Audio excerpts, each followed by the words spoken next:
Fala pessoal, tá no ar mais um episódio do podcast Control Alt Law, o melhor podcast de direito digital, segundo 213 milhões de mini-tiranos que nos assistem.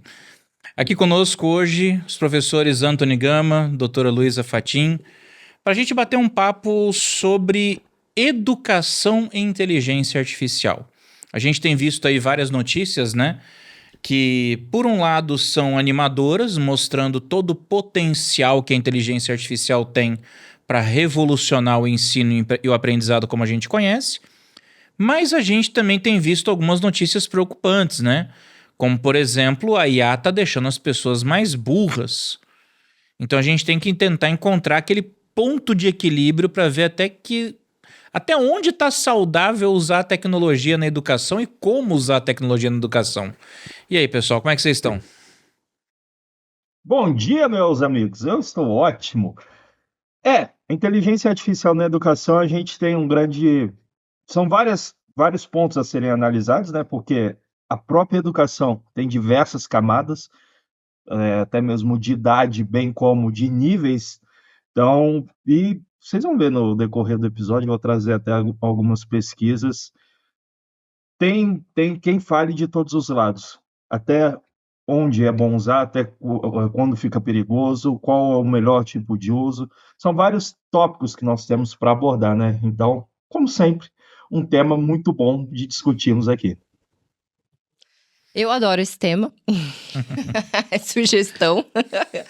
E não tem como não falar disso, né? Eu, inclusive, acho que a gente deveria fazer hoje um tema genérico, IA na educação de modo generalizado, depois na educação jurídica e, eventualmente, trazer a inteligência artificial na educação, no ensino básico e no ensino fundamental, e aí trazer um especialista, porque são realmente pontos muito específicos.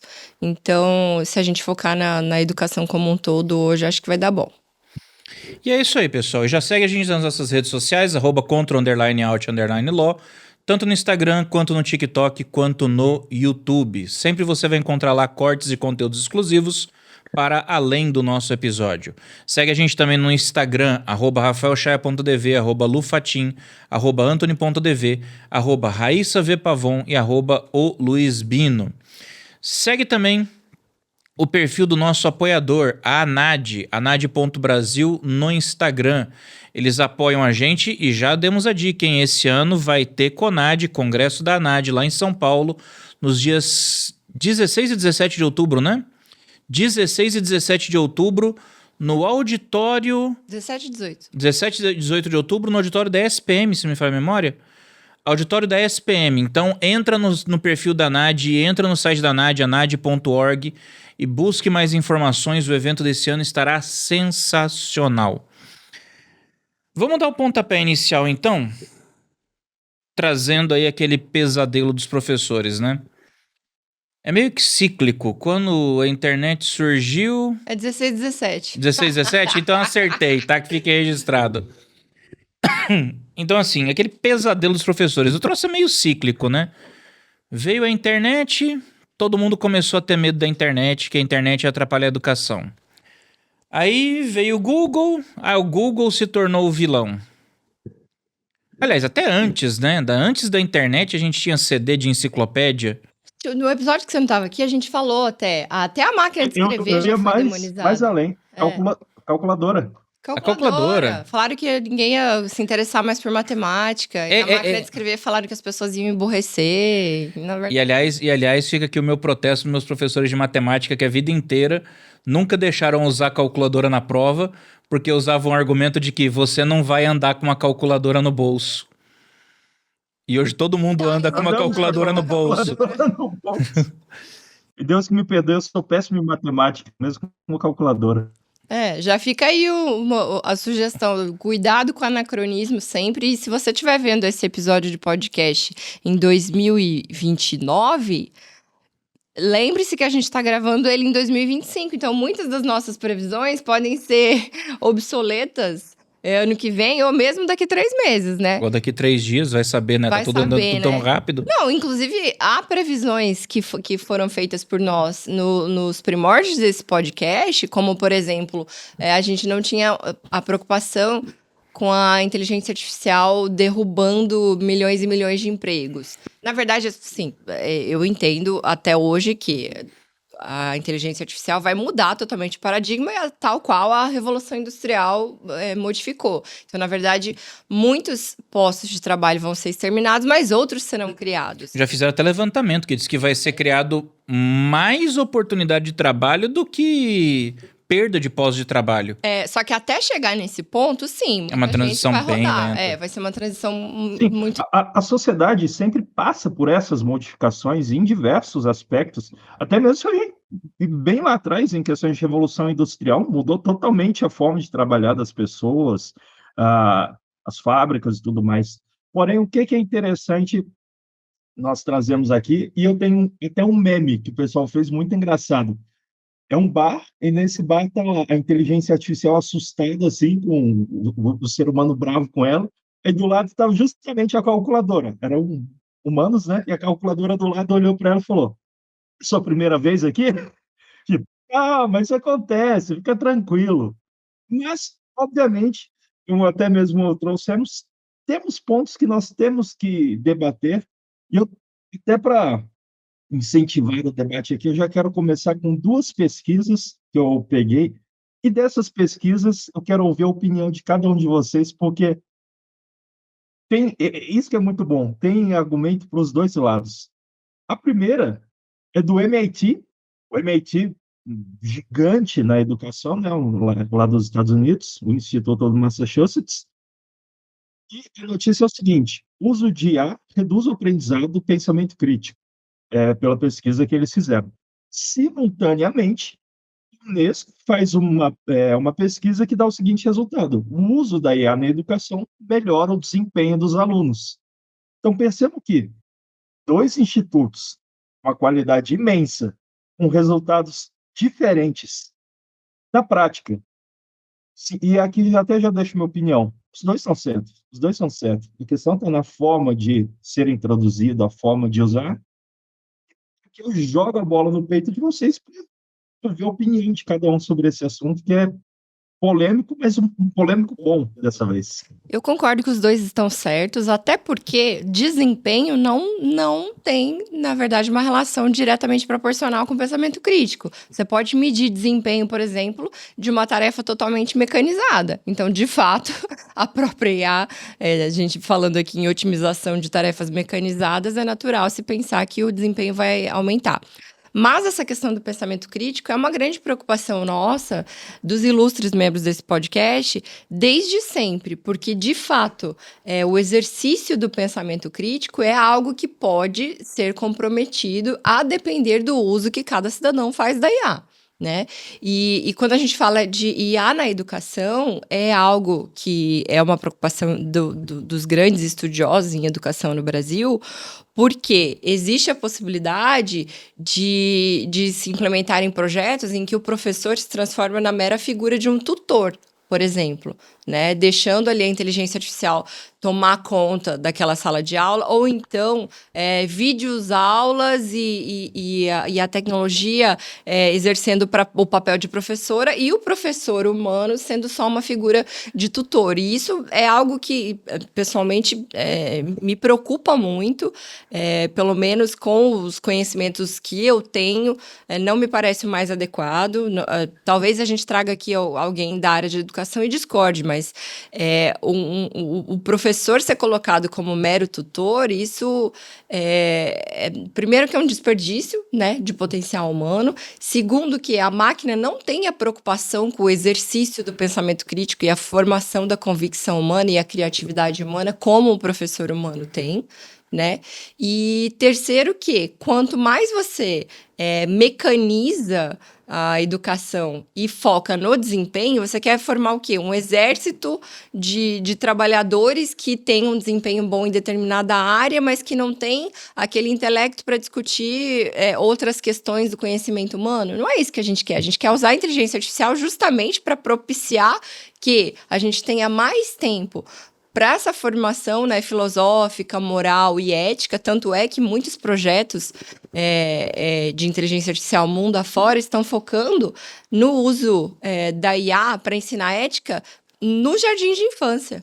para começar a ensinar ética com IA no jardim de infância, para construir bloco a bloco, e quando chegar no uso de educação, de IA na educação no ensino fundamental ou no ensino médio, por exemplo, a ética já tá coberta ali, já formando um arcabouço bacana para aquele ser humano, né? Então, sim, os dois estudos estão corretos, uma coisa não interfere a outra, né?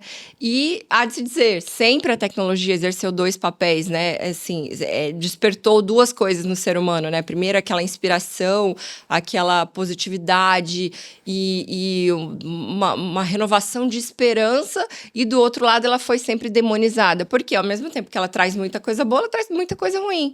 Tanto é que, por exemplo, a gente desenvolve pra caramba aí, aplicativos, sistemas, plataformas, etc. E a criminalidade vem galopando na sequência, também fazendo uso da tecnologia. Com a IA não ia ser diferente. Oi, Banco Central. Para quem não entendeu o contexto, pegaram essa semana 1 bilhão do Banco Central, tá? Eu concordo com você, mas eu não posso ignorar a realidade. Você falou que o professor ele não pode ser reduzido a um papel de mero tutor. Mas a tendência é que isso vai acontecer.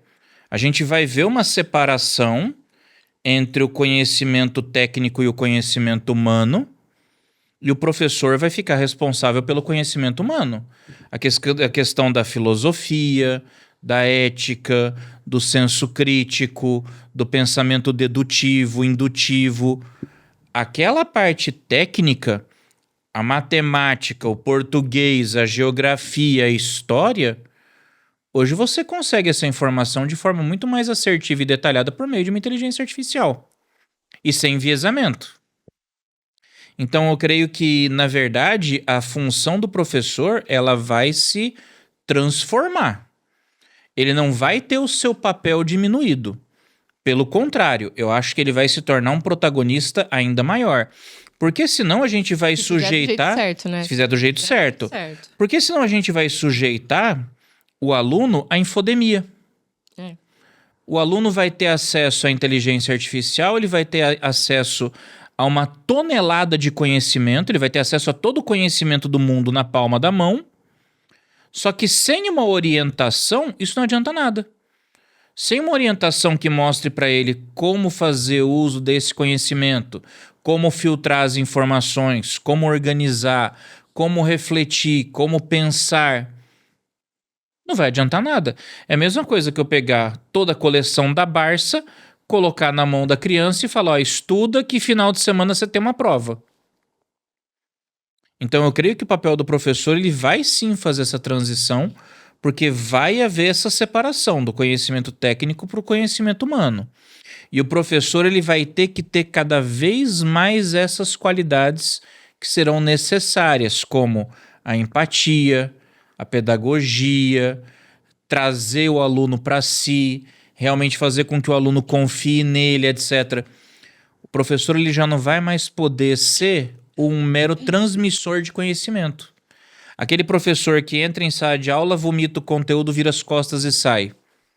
O que já era falido muito antes da IA se democratizar globalmente, né? Exatamente. Agora, a obrigatoriedade de se repensar essa sistemática é ainda mais cogente, porque já era falido, então ele já deveria estar mudando há muito tempo, né? Isso é uma tecla que eu bato com muita frequência. Um dos efeitos da IA para todas as profissões, isso se aplica também à educação, é que será exigido cada vez mais dos profissionais excelência. O cara vai ter que ter excelência no que ele faz. Você é um advogado, você vai ter que ser um excelente advogado. Você é médico, você vai ter que ser um excelente médico. Você é um professor, você vai ter que ser um excelente professor. Porque para ser medíocre, a IA já pode ser sozinha. E antes na verdade, aproveitando esse ensejo, há alguns dias, um professor comentou algo em alguma das redes do podcast sobre essa exigência exacerbada de competências do professor, porque o professor vai ter que fazer isso, o professor vai ter que fazer aquilo, e a gente já tem outras dificuldades. Foi nos comentários do episódio 68 no Instagram, eu lembro. Meu amigo, isso para todas as áreas, não é só para o professor, né? E eu acho que o comentário que foi feito foi que ia se passar-se ia se exigir do professor que ele fosse um ator dentro de sala de aula. Não é isso. As competências tecnológicas não são exigidas só do professor, mas sim de todos os profissionais. Isso que o Rafa falou é um pressuposto básico e assim, a despeito de se exigir excelência de você, profissional, para que você continue relevante, isso é o mínimo, até porque ferramentas estão sendo fornecidas para que você se torne excelente, porque estão nos dando ferramentas para que a gente tenha mais tempo para investir no intelecto, no conhecimento e ferramentas para que a gente mecanize, otimize, torne muito mais ágil questões do nosso cotidiano do trabalho, principalmente na advocacia, nós aqui juristas, que a gente vai economizar tempo com coisas que antes a gente tomava muito tempo para que a gente possa pensar e ter mais tempo para ler nas coisas que realmente nos dão uma base melhor e que nos tornem profissionais melhores, né? Então, não adianta reclamar do tipo, eu vou ser obrigada agora, já fui obrigado a, por exemplo, aprender a pesquisar no Google. Tem profissionais que até hoje não sabem pesquisar no Google, não sabem as ferramentas de mais e menos, de colocar entre aspas, etc. Uhum. E assim, isso é uma competência básica da nossa geração. Então, as coisas realmente vão mudando. Então, você reclamar pelo fato da tecnologia estar vindo transformar o meio em que você vive, você quer ficar parado? Eu não sei, talvez seja alguma questão de personalidade ou seja até geracional, mas vem para nos exigir certas coisas, mas facilitar outras. E outra, você resistir a isso não vai parar a tecnologia, isso não vai parar essa total mudança geracional que está acontecendo. E não é só na educação, não é só no direito, é em tudo. É a nova energia elétrica. Então, assim, se conscientizem. Fora que em cima de tudo isso, a gente tem que lembrar que os alunos que nós, como professores, estamos recebendo são alunos nativos digitais. Nativos digitais. Eles já estão nascendo, crescendo e convivendo com essa realidade. Então, se você não tiver ali, pelo menos, um mínimo de sensibilidade para alcançar esse aluno e trazer esse aluno para você, você vai ter dificuldade. Sim. Você vai ter muita dificuldade. Aquele pensamento do tipo, não, meu papel é entrar em sala de aula, passar o conteúdo e pronto. Cara, hoje você tem uma inteligência artificial como a Reigen que permite que você faça um avatar. Você tem a Eleven Labs que permite que você faça uma clonagem de voz. Você tem várias inteligências artificiais que podem fazer N roteiros. Se eu só preciso de um professor para transmitir conteúdo, meu amigo, eu monto um avatar dando todo o conteúdo, dando toda a aula, faço o vídeo e disponibilizo numa plataforma. Para que eu preciso de professor? Uhum. Por isso que eu falo, a função do professor ela vai ser muito além da mera transmissão de conhecimento e de tirar dúvidas. Uhum. Eu vou ter que ter aquela sensibilidade para identificar cada caso, eu vou ter que ter aquela sensibilidade para enxergar quem é meu aluno, eu tenho que ter aquela valorização do elemento humano para incentivar o pensamento crítico, para que ele consiga refletir sobre o que está falando. Eu tenho que trazer os exemplos humanizados para ele enxergar o que eu estou falando. E isso, especialmente numa disciplina como o direito, que é uma ciência social aplicada. Aquela que a gente cresce aprendendo que a melhor resposta depende. Que não tem receita de bolo. Então a gente não tem como focar simplesmente dizendo que não, a IA vai substituir o professor. Eu li muito isso já em rede social. Uhum. Os professores vão perder emprego para IA porque o ChatGPT 4o, quando foi anunciado com assistente de voz, mostrava uma criança aprendendo matemática com o ChatGPT, etc. Cara, não é tão simples assim. Eu não tô falando isso porque você é professor, você quer valorizar a sua profissão. Cara, eu tenho, por exemplo, esse semestre agora, eu tive 2 alunas cegas. E aí aquela história, eu tive na sala de aula que eu dava aula para elas, eu tive que adequar toda a minha metodologia de ensino. Porque eu tinha que pressupor que eu tinha 2 alunas que não estavam enxergando nada do que eu estava falando. Eu não podia pegar, por exemplo, um artigo, jogar o artigo no PowerPoint e falar, vocês estão vendo isso aqui? Uhum. Não tem como, então eu tenho que tomar cuidado. Ó, presta atenção no que fala o artigo. E eu tinha que ler o artigo. Ó, presta atenção nesse detalhe do artigo. E eu destacava o detalhe do artigo, eu falava. Então, essa sensibilidade é necessária. Eu já dei aula para alunos que tinham surdez, já dei aula para alunos cegos. Então, a gente percebe que o professor ele tem a capacidade de fazer as adaptações necessárias para incluir esse aluno na sala de aula, não discriminá-lo. Esse elemento humano que eu falo que é o necessário. Fora que, além dele ter as habilidades e as capacidades necessárias para incluir esse aluno, somente ele e não a máquina tem a empatia e a sensibilidade, né? Então, ele não tem só conhecimento e habilidade, ele tem empatia e sensibilidade. E isso somente o professor humano vai ter. E não é porque eu acho, e eu realmente acho, sempre achei, sempre vou achar a função do professor, seja ele de jardim de infância, seja ele da graduação, pós-graduação, o profissional mais importante numa sociedade. Eu admiro demais a função do professor. Eu acho que o professor tinha que ser o profissional mais bem remunerado da história da sociedade. E isento de imposto de renda. E isento de imposto de renda. Então, eu valorizo muito, eu tenho um encantamento e um amor, mesmo em períodos em que eu não lecionava, etc. Então, assim, principalmente pelos professores das crianças, sabe? Eu tenho realmente um amor muito grande. Não é por isso. Não, talvez seja um pouco enviesada, mas não é só por isso, só por esse meu amor, essa minha admiração, mas que cada vez mais eu vejo. O professor é essencial e agora mais essencial ainda. Cada vez mais essencial. Qual professor que não vai ser essencial, que vai ser o substituído pela tecnologia? Aquele que quer, de fato, porque não quer se atualizar ou porque não consegue de alguma maneira. O cara que reduz a função a ser mero transmissor de conhecimento. Transmissor de conhecimento bruto. Transmitir conhecimento bruto, a tecnologia vai conseguir. Né? Então, a gente precisa do professor humano justamente para cuidar dessa tarefa de ensinar o aluno ao pensamento crítico, ao exercício de funções complexas que envolvem várias áreas do conhecimento humano. E o principal, algo que a máquina hoje ainda não consegue fazer e talvez durante muito tempo não consiga, que é o exercício de você ensinar o seu aluno a colaborar com a sociedade pensando no coletivo e resolver aquele problema em coletividade. Eu não estou resolvendo esse problema sozinho. Porque uma coisa que a máquina vai fazer muito bem, já está fazendo, é tratar o aluno com a sua individualidade. Então, aqueles problemas individuais. Imagina, numa sala com 40 alunos.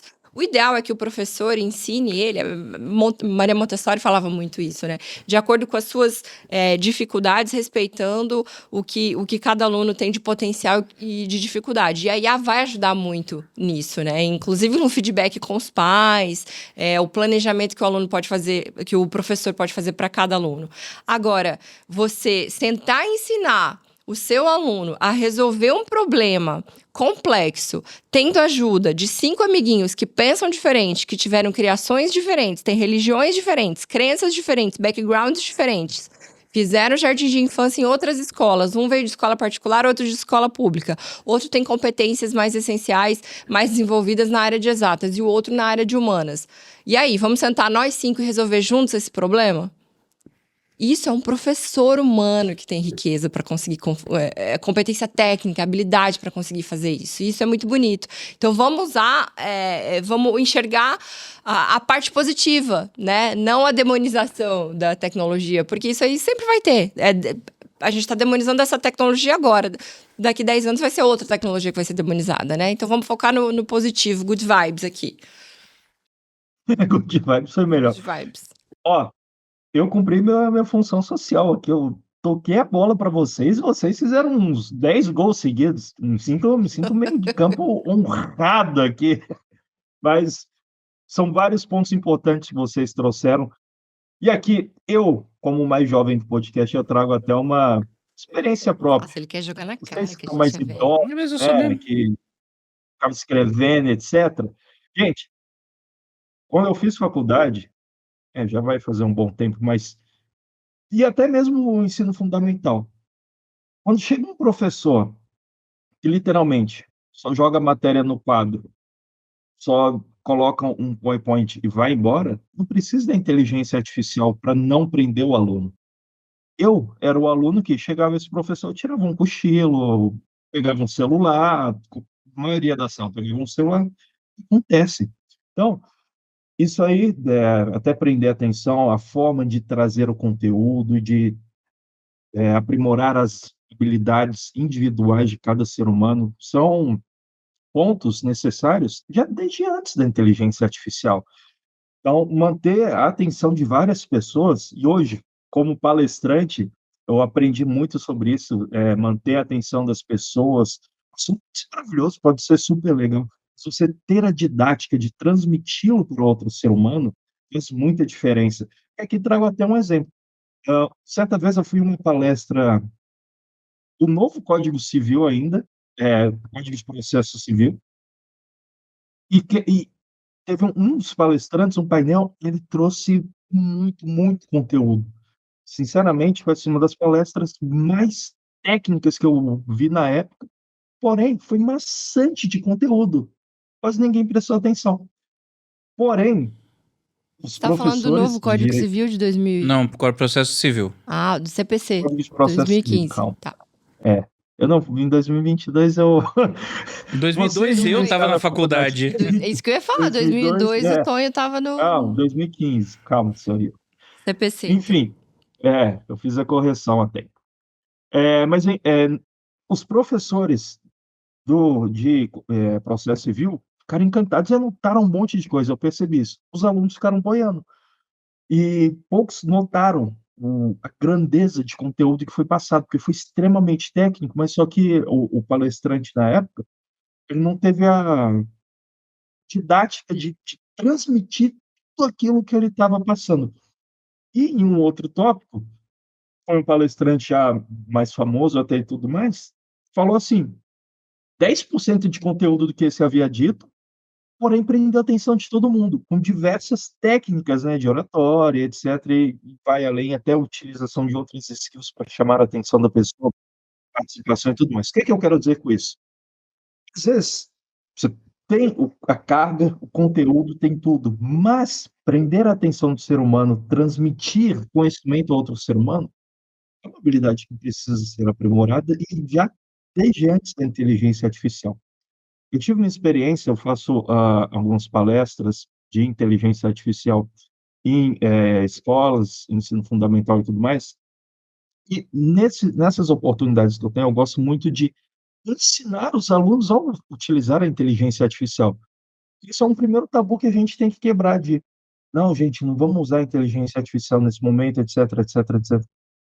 Eu gosto de ensinar para justamente mostrar, eu falo isso para eles, eu falo: "Gente, hoje, no ensino fundamental, a maioria no Brasil, você não é permitido utilizar o seu celular. Mas quando você chega na faculdade, você vai fazer uma prova, você pode usar celular, nós no direito vai de vademecum, com livros, doutrinas, você pode usar tudo. E você vai perceber que mesmo com todo tipo de consulta, às vezes não é o necessário para você fazer, porque você precisa ter outras skills aprimoradas, o próprio pensamento crítico para conseguir responder a questão que o professor coloca ali. No ensino fundamental, nós estamos em um outro momento de aprendizado do ser humano, eles são seres humanos até 17, 18 anos, então, ali sim você precisa não ter, esse contato direto com fontes de busca, etc, etc, para justamente você fazer esse trabalho cerebral seu mesmo, porque eu até brinco com eles, eu falo: "Professor, sinceramente, não se importa se você erra, ele se importa se você deixa em branco, porque ele quer que você teste, ele quer que você mostre como você responde, como você coloca, como você apresenta". Então, Nossa, isso é justamente eu até vital, né, trago cara? Errar é vital, vital. A gente sim, tem que errar. eu trago a inteligência artificial justamente para isso, para falar: "Gente, isso aqui vai te ajudar. Você está com quer tentar conhecer mais sobre certo tema ou você quer ver de outra forma, ter uma explicação de outra forma, juntar conteúdo para compilar em formas de aprendizado, que é um momento que a pessoa está se descobrindo justamente na sua forma de aprendizado. A gente sabe que o ser humano aprende de diversas formas. seja ouvindo outros, seja colocando em prática, seja montando esqueminhas. Então, tudo esse é o momento, e aí entra também a grande ajuda da inteligência artificial, para tornar isso mais acessível e, na minha visão, é um dos principais pontos positivos. Porque uma crítica que eu tenho ao sistema de ensino, isso eu até já falei antes mesmo de inteligência artificial, em uma oportunidade que eu tive, justamente quando tentam colocar todos para aprenderem da mesma forma. O ser humano não funciona assim, cada um tem o seu jeito. E um bom professor sempre tem esse tato, eu tive excelentes professores também no decorrer da minha vida, que conseguem ter esse tato de: "Espera aí, você é bom em ciências sociais, você é fenomenal em matemática, você é fenomenal em física". E eu tenho até um exemplo aqui, muito interessante. Eu estava assistindo, um programa de domingo, do Luciano Huck, e lá tem um negócio de pergunta do milhão.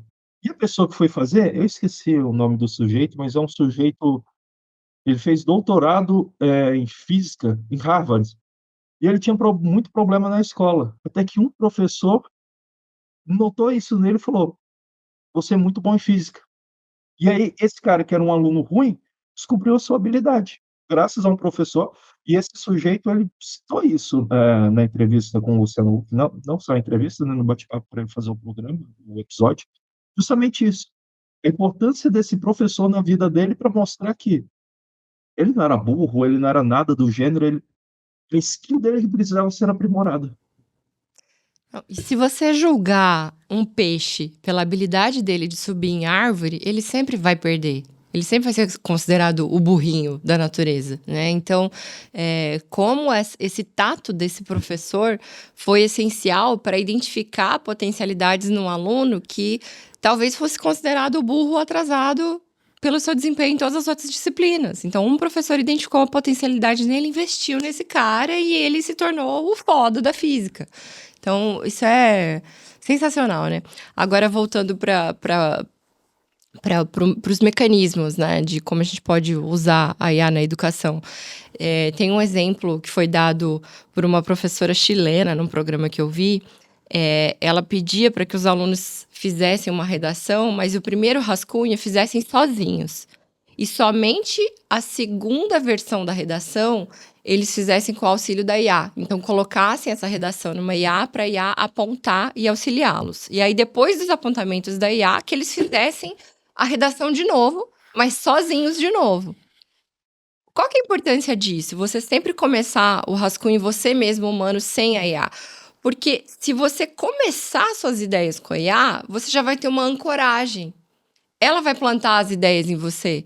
Então, talvez as suas ideias de ser humano, né, com o seu contexto, ou com o seu tédio, ou até com o seu conjunto de aprendizados, com a sua história de vida, com o seu background, você pode ter uma ideia X, a IA já vai te lançar uma gama de ideias Y e Z, e aquilo vai acabar sufocando a sua ideia X de ser humano. Então, é sempre importante a gente começar a pensar sozinhos para não ter essa ancoragem da IA. É claro que no nosso cotidiano, na advocacia, eu vou fazer uma petição, tô com bloqueio criativo, tô sem tempo, etc. Não sei por onde começar, mete na IA e tem ali umas ideias iniciais. Mas se você sempre fizer isso, vai acabar acontecendo aquilo que o Rafa mencionou do estudo verificado. A gente vai ficar burro, a gente vai emburrecer, porque a gente vai ficar dependente de uma máquina para começar a fazer qualquer texto, né? Vamos tentar começar sozinho, usar a máquina para aprimorar, até porque a máquina não tem um compromisso, por exemplo, com a verdade, com a ética, algo que o ser humano tem esse compromisso, ou Com pelo menos certeza. a priori deveria ter, né? É isso que eu ia falar, esperamos que tenha. Fica aquela pasteurização do conhecimento e pior ainda, você pode agravar aquele fenômeno da internet morta, de conteúdos produzidos por máquinas e replicados por máquinas. E me assusta, cara, porque teve uma reportagem que saiu há um tempo atrás de um pesquisador que tinha publicado lá centenas de artigos científicos em um ano.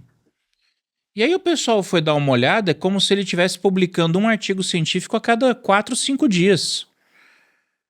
E aí o pessoal pegou e já levantou aquela banda, aquele sinal amarelo, já falou assim, pô, peraí.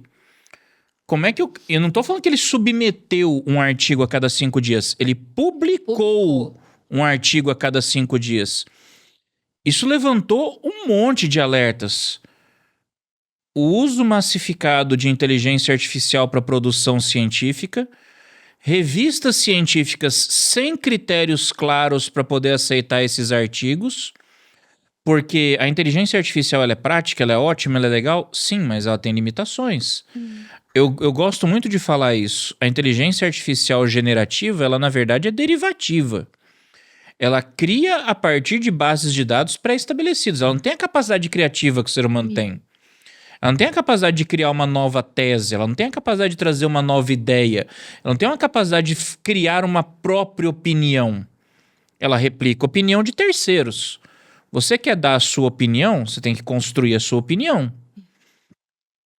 E isso pode impactar na educação. Porque, por exemplo, eu sou um professor. Eu quero usar a inteligência artificial para ganhar tempo, como você falou. Então eu vou usar para poder gerar um monte de apostila para os meus alunos. Pera, mas é o conhecimento do professor que tem que servir de filtro para saber se aquele conteúdo é bom ou não.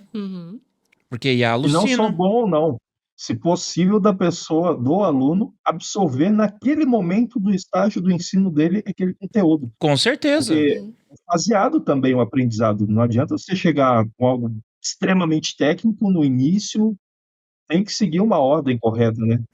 Exato, e fora que a IA alucina. Aí vai lá e traz informação errada, ou traz informação desatualizada. Mas o meu modelo é pago, o meu modelo é profissional. Gente, isso é uma pesquisa agora há pouco tempo também, que o ChatGPT tá ficando mais burro. Notei. E por que o ChatGPT tá ficando mais burro? Culpa da Luísa, usa específico. Mas sabe por que o ChatGPT tá ficando mais burro? Porque ele tá se retroalimentando de conteúdo gerado por IA. O que alimenta a inteligência artificial é o conteúdo que é gerado, no início, por humanos. Só que tem tanta gente produzindo conteúdo por IA sem revisar, sem rever, sem supervisionar, que esse conteúdo com erro está enviesando os resultados da IA como a gente conhece. Está criando aquele fenômeno que a gente chama dos desvios cognitivos. Aí você entende o porquê da importância do professor como tutor e orientador do aluno? Porque o aluno vai pegar a IA e vai fazer uma pergunta lá para o ChatGPT, aí vai chegar pro professor e vai falar: professor, o ChatGPT falou isso aqui para mim. Aí é a hora que o professor tem que chegar e falar: olha, essa informação não confere.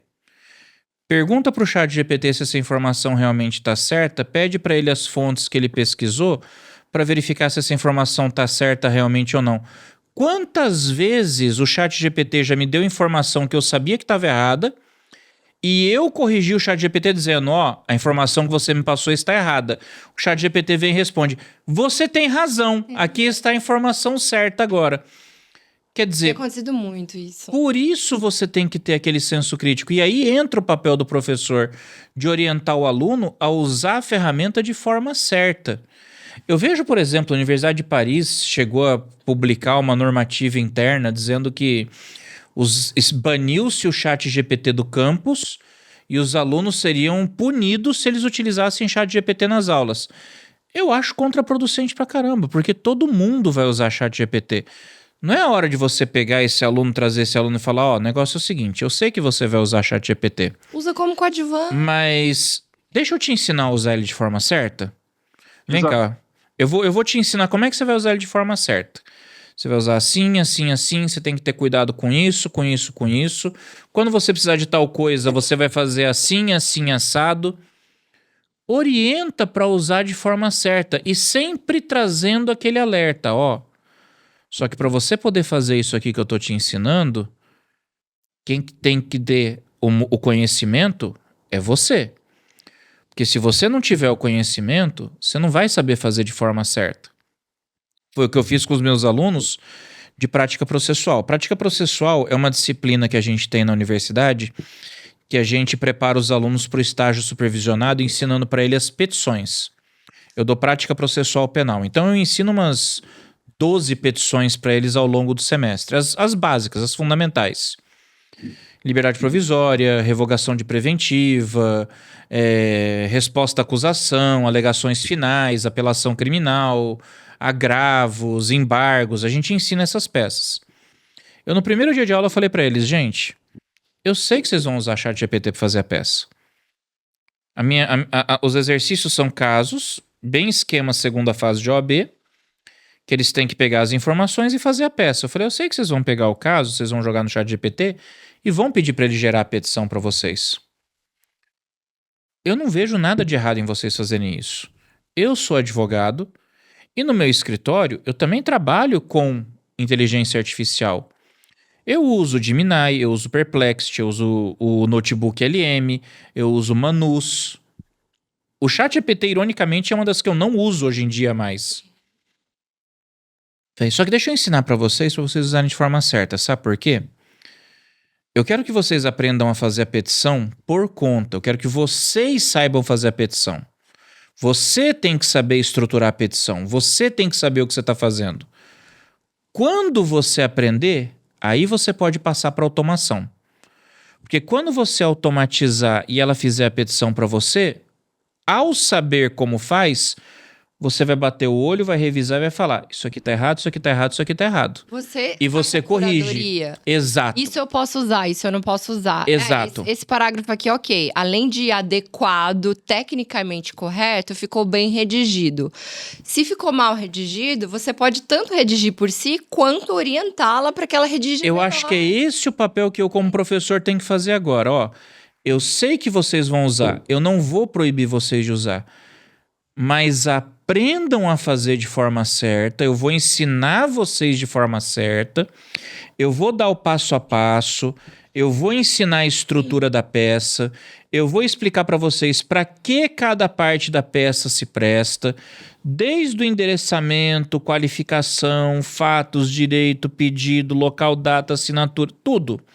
Vou ensinar tudo. Depois que você aprender, você automatiza. Porque se você automatizar direto, sem saber fazer, você não vai ter o conhecimento necessário para supervisionar o resultado. E aí acontece igual naquelas notícias, né, que saiu agora há pouco tempo. Advogado condenado a 20 salários mínimos porque utilizou inteligência artificial para fazer a petição e não supervisionou. Veio com lei inventada, veio com jurisprudência inventada, veio com argumento que não fazia parte do caso. Não vamos passar essa vergonha. Exato. Cabe ao professor ensinar as pessoas a usarem a inteligência artificial para trabalhar para você, não por você. Exato. O problema é a preguiça humana. A preguiça humana é um grande problema aí, né? Porque a gente precisa incutir na cabeça do aluno e do profissional que está aprendendo a usar a inteligência artificial que a ferramenta é um adjuvante, né? Ela não foi feita para fazer o seu trabalho, porque você é o profissional. Ela é uma ferramenta, ela não é um avatar seu no mundo do trabalho. Uma coisa que eu gosto de falar é o seguinte: usa a IA para aquelas tarefas, entre aspas, braçais e repetitivas. Por exemplo, eu como professor, o que eu gosto de usar a IA? Eu gosto de usar a IA para me ajudar para aquelas coisas que são chatas, maçantes, repetitivas. Por exemplo, plano de ensino. Plano de ensino. Eu gosto de pegar e fazer o esqueleto do plano de ensino usando a inteligência artificial. E aí eu vou ajustando de acordo com as minhas preferências. Eu gosto, por exemplo, de usar a inteligência artificial para montar banco de questão para prova. Sensacional. Eu pego todas as minhas aulas, eu gravo as minhas aulas no Cloud, que é o gravador com inteligência artificial. Eu transformo as minhas aulas em apostila. Essa apostila eu posso disponibilizar para o aluno. E aí eu pego todas essas apostilas, alimento no notebook LM e peço para ele elaborar para mim questões de múltipla escolha em 3 níveis de dificuldade: fácil, médio e avançado. Teóricas ou práticas. E eu monto o meu banco de questões. Desculpa. Montar prova para mim antigamente era algo que eu levava 1 hora para elaborar uma prova. Porque eu tinha que pensar em cada caso. Lembrar. Aí eu tinha que fazer a redação, né? Embolar o caso prático. aí eu tinha que fazer as alternativas, aí eu revisava aquela questão. Demorava para fazer prova. E eu não dou aula para uma turma, eu dou aula para 5 turmas, 6 turmas, 7 turmas. Pior ainda é quando você tem 3, 4, 5 salas da mesma matéria. Porque daí você tem que fazer 3, 4, 5 provas do mesmo conteúdo. Diferentes. Ou seja, eu tenho que elaborar, na verdade, não são 10 questões, eu tenho que elaborar 50 questões. Então, assim, tem um limite para onde você consegue pensar casos práticos. Gente, hoje eu consigo elaborar prova em 10 minutos. E não tô falando de uma turma, não. Tô falando de todas as provas de todas as turmas. Eu elaboro em 10 minutos. Então, olha para mim como professor, como a inteligência artificial tá facilitando o meu trabalho. Porque agora me sobra mais tempo para quê? Para fazer o trabalho intelectual, que é qual? Preparar as aulas. Investir em conteúdo técnico, em conteúdo intelectual, em conhecimento, ler coisas de outros professores, outros livros, outras doutrinas, para enriquecer o conteúdo dentro de sala de aula. Exato. Olha como a IA... Olha como a IA pode ser usada para educação de várias formas. Não é só para você aprender. É para aquele seu trabalho administrativo como professor também. Às vezes, eu tô dando aula em 2 faculdades, 3 faculdades. Caramba, eu tô perdido aqui na minha rotina. Chat, o negócio é o seguinte. Eu dou aula nos dias tal, tal e tal na faculdade tal, tal, tal e tal na faculdade tal. Tenho compromisso assim, assim, assado. Me ajuda a organizar a minha rotina? Faz um planejamento. Faz um planejamento semanal pra mim? Artigo semana que vem. Exato. Eu faço quantas páginas por dia? A minha rotina é essa e eu preciso começar a fazer academia, porque minha saúde não tá legal. Me faz um horário aí que eu consiga gerir tudo e efetivamente cumprir. Gente, ele é um assistente. Até pra você não se punir e não criar aquela ansiedade do caramba, do tipo, eu sei o que eu tenho que fazer, mas a minha rotina é grande, e aí, eu vou me comprometer a malhar todo dia. Só que você não tem aquela noção de que se você vai cumprir ou não. E a IA consegue te dar, de acordo com a sua rotina efetivamente existente, seus horários de aula e os seus compromissos já agendados, expectativas reais do cumprimento daquilo. Não. Ou tal dia você vai ter 1 hora. Se você cumprir 20 minutos, tá dentro do cronograma que eu tô montando pra você, por exemplo. Exato. A gente consegue se organizar melhor, né? Então é um assistente pessoal, não é um avatar pra te substituir, pra você ficar vagabundeando, ou então lavando louça, ou então fazendo coisa improdutiva, brain rot na internet. Você que é concurseiro. É pra te poupar algum tempo e otimizar a sua vida pra que você possa investir nas coisas que realmente importam. Aquisição de conhecimento, ou então tranquilidade pra você passar tempo com a sua família. Você que é concurseiro, decidi que vou fazer um concurso, já tô com o edital na mão, não sei por onde começar. Cara, joga o edital na IA e fala, o negócio é o seguinte. Tenho 3 meses. Esse aqui é o edital, eu tenho tanto tempo pra estudar. Monta um planejamento de estudo pra mim, em que eu tenha tempo para descansar, em que eu tenha tempo para ir para uma academia, que eu consiga estudar uma quantidade X de horas e separa pelo menos 2 vezes da semana para resolução de exercício. Cara, ele já vai te dar o norte, esse aqui é o seu plano de estudo. Você tem que cumprir no mínimo isso. Se você conseguir, no máximo isso. Mas esse é o mínimo. Aí você fala, cara, eu tenho que seguir. Aí o bom humano procrastinador monta tudo isso e não faz nada, e a vida segue maravilhosa. Aí o problema não é da IA, pô. O problema é do humano. Clássico do ser humano. Agora, tudo isso a gente viu as vantagens que a IA pode representar para a educação. Mas tem os desafios. E esse é um desafio que eu acho que vai ter que ressignificar a pesquisa como a gente conhece. A gente estava falando agora há pouco, a gente mencionou agora há pouco a questão da internet morta. Eu até dei o exemplo para vocês, né, do sujeito que meteu um artigo a cada 5, 6 dias. Só um parênteses, Rafa, isso é preocupante, né? Porque demais. É mais importante para ele publicar centenas de artigos do que publicar poucos artigos com qualidade e relevância. Quer dizer, isso faz a gente questionar o mundo acadêmico. Fora que a gente sabe que ciência, seja qual for, ciência médica, ciências jurídicas, ciências sociais, seja qual for, a produção científica, ela nasce com o objetivo de quebrar paradigmas. Isso aí é a teoria das evoluções científicas do Thomas Kuhn. A gente é um vir a ser constante. A gente vem para buscar novos conhecimentos. Se eu fico gerando tudo na IA, eu só tô reverberando as mesmas coisas que já existem. É uma câmara de eco gigante. Uhum. E onde... E um ponto, Chay, eu tenho certeza que você vai complementar em cima. Tá. E onde que tá o grande desafio? Pode falar, Anthony. O risco de criar uma bola de neve de conteúdo repetitivo. Exatamente. E sabe onde é que tá o pior pra mim além disso? Porque assim, todo mundo vai estar falando as mesmas coisas. Se em algum momento houver um desvio, você corre o risco de perpetuar uma desinformação e você não tem ferramenta para identificar isso. Sim, porque aquilo ali tá tão repetido, é aquela máxima antiga, né? Você repete tanto aquela mentira que ela passa a se tornar verdade. Não só isso, porque olha só, na época do Google, quando tudo era só Google, você tinha as ferramentas de identificação de plágio. Você tinha lá um CopySpider, um Plágios, etc. Para texto produzido por IA, você não tem ferramenta. Ah, tem sim, porque eu já vi o GPT-0, eu já vi o Scribe, eu já vi um monte de ferramenta que identifica IA. Nenhuma delas funciona. Não, identificaram plágio por Machado de Assis. Exato.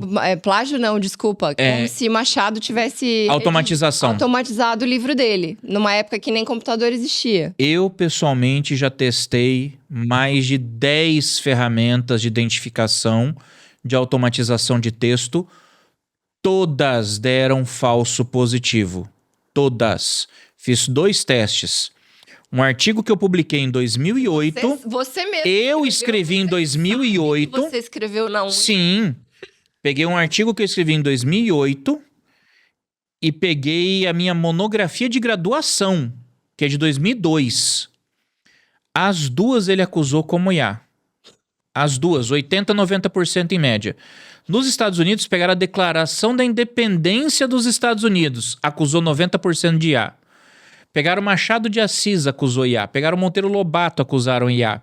Ou todo mundo é viajante do tempo, e a razão é muito simples, tá, gente? As IAs generativas, como ChatGPT, Gemini, etc., são treinadas com textos humanos. Então, a tendência é que a grafia, o estilo, seja humanizado. Se ela escreve daquela forma, é porque ela foi treinada para escrever daquela forma. Não existe um escrever de inteligência artificial. Não tem como você identificar um texto automatizado. É a maior picaretagem do século XX. E por que isso vai ser um bruto de um desafio? Porque se eu não tenho como identificar se um texto foi escrito por inteligência artificial ou não, eu coloco em xeque a qualidade da pesquisa científica que é feita hoje. Então, quem trabalha com pesquisa científica tem que estar muito atento. Tem que estar atento com relação às fontes que foram utilizadas. Se tiver apresentação do trabalho, e aí entra o pessoal do TCC, dos congressos, etc., tende-se a avaliar a apresentação para você verificar se a apresentação está ali em par de igualdade com o que foi escrito. Eu tenho feito isso às vezes em algumas bancas de monografia. Eu vou entregar um dos critérios que eu tenho utilizado. A primeira coisa que eu faço é nas referências. Eu escolho uma referência aleatória e falo: você usou o livro do fulano de tal. O que você buscou desse livro que você achou interessante para o seu trabalho e como que ele conversa com o seu tema? A pessoa tem que saber. Então, esse livro eu achei no Google e por isso eu coloquei. Aí não serve. Aí não serve, entendeu? Vai ressignificar toda a área. A parte de pesquisa científica, a gente vai ter que repensar e rápido. Não só no Brasil, no mundo. Porque senão a gente vai correr o risco de ver uma estagnação do conhecimento. Vai parar, a gente só vai ficar repetindo as mesmas coisas. Isso vai ser péssimo do ponto de vista do conhecimento. Uma estagnação do conhecimento ao mesmo tempo em que existe uma saturação do número de publicações. Olha que descompasso. Quando que a gente imaginou que isso fosse acontecer? Gente publicando à beça, mas o conhecimento não evoluindo, né?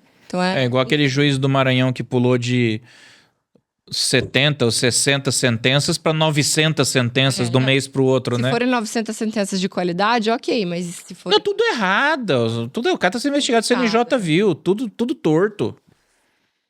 Não tem como, gente. Aí é o tal do mau uso, né? Mas a gente tem o bom uso também, por exemplo, o exemplo do Piauí. Piauí tá treinando, ou já treinou, enfim, é um projeto recente, 700 professores da rede de educação fundamental para que eles aprendam pensamento computacional e consigam inserir inteligência artificial para a aulinha dos aluninhos. Olha que fantástico, olha que exemplo fantástico. Goiânia também lançou seu próprio marco da inteligência artificial. Goiânia. Então, a gente tem vários exemplos aí, né? Porque o que a gente vê hoje em dia? A IA como ferramenta de ensino mais transversal, né? Aquela transversalidade em outras disciplinas. Quando a gente sabe que na China, na Coreia e em algumas regiões dos Estados Unidos, eles já colocam a IA como disciplina separada, né? A IA como tá ensinando... disciplina autônoma. A China tá ensinando IA para criança na pré-escola. Então, tem muita coisa boa para se fazer ainda. Com certeza. Traremos bons exemplos, mais bons exemplos nos próximos episódios. Nosso tempo tá acabando, considerações finais. E aí? O impacto da IA na educação é mais positivo? É mais negativo? É mais preocupante? O que vocês acham? Bem, todo mundo olhou para mim. E é claro que a inteligência artificial faz parte do nosso dia a dia já, pessoal. Não é uma escolha. A inteligência artificial não vai dar ré, mas é uma tecnologia e toda tecnologia nós temos que incorporá-la ao nosso dia a dia da seguinte forma: façamos um bom uso. Como foi a internet, como foram os buscadores famosos como o Google, gente, faz parte do nosso dia a dia. O grande ponto é a forma de utilizar, bem como algo que eu faço sempre nas minhas palestras, sempre que eu estou explicando para alguém inteligência artificial, principalmente as generativas, nós estamos mais, nos chama a atenção, né, do público em geral. E eu uso o exemplo do ChatGPT. Eu pergunto, pessoal, quem usa o ChatGPT como um buscador do Google? 90% do auditório levanta a mão. Então, assim, letramento digital nesse momento também é muito importante. Então, conseguimos utilizar essas ferramentas da melhor forma possível. E até um exemplo aqui, de como a inteligência artificial já faz parte do nosso dia a dia. Há pouco eu estava assistindo uma corrida de Fórmula 1. O carro da McLaren tem um patrocínio, Google. Google é o carro da Ferrari, tem patrocínio, da Perplexity. Então, são os patrocínios mais caros do mundo do esporte. Então, assim, para alguém estar na Fórmula 1, não tem mais como dar ré nessa tecnologia, pessoal. A inteligência artificial, mesmo como diz o CEO do Google. O CEO do Google, ele coloca que vai ser mais importante, vai ser maior do que foi a internet. Então, assim, é algo que nós temos que estar antenados e vai fazer parte da educação, vai fazer parte do nosso trabalho. Bom uso, ensino correto, nós nos aprimorarmos o ser humano na forma de utilizar, principalmente o pensamento crítico. Deixo aqui até uma mensagem. Se você quando a gente escreve um comando da IA, chama de prompt. Se você não está conseguindo pensar o prompt, não está conseguindo pensar, gente, pense em detalhes, pense, conta para a inteligência artificial que você quer. Você fala, não, mas eu não sei escrever bonito, eu não sei colocar as palavras corretas, nos sinônimos, etc. Escreve, não tenha vergonha. A vergonha é um grande bloqueador nosso em diversos sentidos. Você ali com a inteligência artificial é íntimo, são vocês dois. Abre um Word, escreve uma página de um Word e isso vai ser o seu prompt. Você vai ver que sai um resultado muito diferente. Então, é importante treinarmos, como tudo na nossa vida, né? Treinarmos também o uso da inteligência artificial no nosso dia a dia. Será um grande desafio. Nada mais, Anthony, do que consideração final dele ser: não tenha vergonha. Seja sem vergonha. Muito, doutor Anthony. Parabéns. Para mim, o que eu acho, quando a gente fala em IA na educação, a gente pensa numa bênção e numa maldição ao mesmo tempo, né? Coexistem. Eu prefiro pensar que é muito mais bênção se utilizarmos com critério, educação, transparência e visão de futuro, né? Então, se a gente conseguir ter o critério, ter essa visão de futuro e não deixar que a IA comprometa as habilidades humanas essenciais e que não comprometa o nosso desenvolvimento de raciocínio crítico e de habilidades sociais, sim, eu acho que é muito mais positivo do que negativo. Bem, eu acho que é um ponto de inflexão. Eu não vou rotular nem como uma bênção, nem como uma maldição. Eu acho que é uma mudança. É uma mudança de paradigma, é um divisor de águas. E toda mudança demanda adequações. Se você insistir em modelos antigos ignorando o impacto que ela causa, vai ser negativo. Agora, se você se antecipar e buscar se adequar a essa nova realidade, utilizar essa ferramenta de forma certa e ensinar o uso de forma certa, com certeza vai ser absolutamente positivo. Quem precisa buscar a mudança agora a curto prazo, a curtíssimo prazo, são os professores. Os professores precisam buscar essa mudança agora para levá-la aos alunos. Aí eu lembro daquele comentário, né? Ah, mas eu já tenho que fazer um monte de coisa. Meu amigo, sua responsabilidade é imensa. Seu papel social. O seu papel é absurdo. É você que vai formar os futuros profissionais. É você que vai moldar a cabeça dessas crianças para que elas possam crescer pensando consigo mesmas. Não é você que vai formar a opinião delas. Você vai fazer com que elas possam formar a própria opinião. E num mundo de informação massificada como existe hoje, o trabalho do professor é essencial para blindá-las dessa infodemia, desse excesso de informação que a internet traz. Como você bem falou, brain rot, por exemplo. Quer dizer, eu tô aqui, tem aquele apodrecimento do cérebro só de ficar ali no doom scrolling, né? Vídeos curtos, passando o dedão 1 hora, 2 horas, 3 horas, 4 horas e a absorção de conteúdo zero. Então, assim, cabe ao professor chegar e dar essa orientação, falar, galera, o negócio é o seguinte, dá para se divertir com a internet? Dá.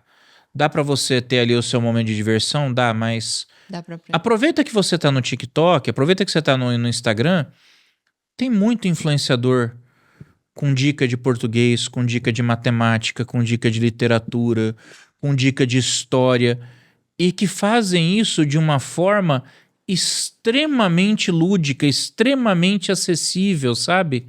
Tem muita coisa boa. Cara, meu algoritmo tá super treinadinho. Tem um cara que meu também.